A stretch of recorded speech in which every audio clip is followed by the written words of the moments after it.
Драстичните промени во температурите лошо влијаат врз здравјето на граѓаните.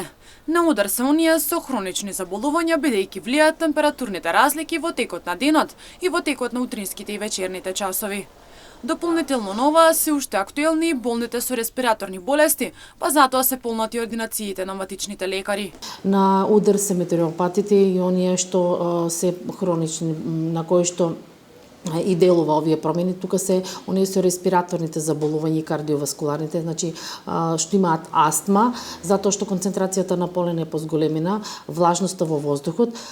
Потоа додатни се уште присутни респираторните инфекции, така да нашите амбуланти имаат пациенти кои што се жалат на тегобите и бараат помош од наша страна.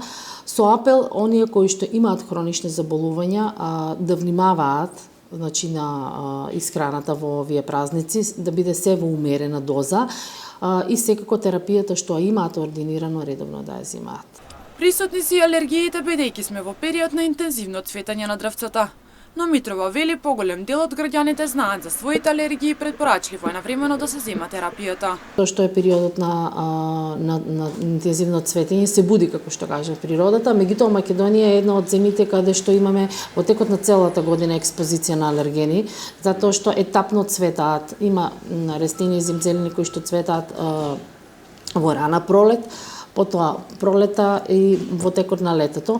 Оние што имаат вакви проблеми си ги знаат и си започнуваат со превентивната терапија за да ги намалат и убlažат своите симптоми, односно да останат во функционалност, да можат социјално и работно да функционираат. За изразувањето на симптомите да не бидат пречки за нивно нормално функционирање. Лекарите советуваат граѓаните да бидат внимателни и навремено да си ги земаат своите терапии, со цел да не мора да ги посетуваат ординациите на матичните лекари.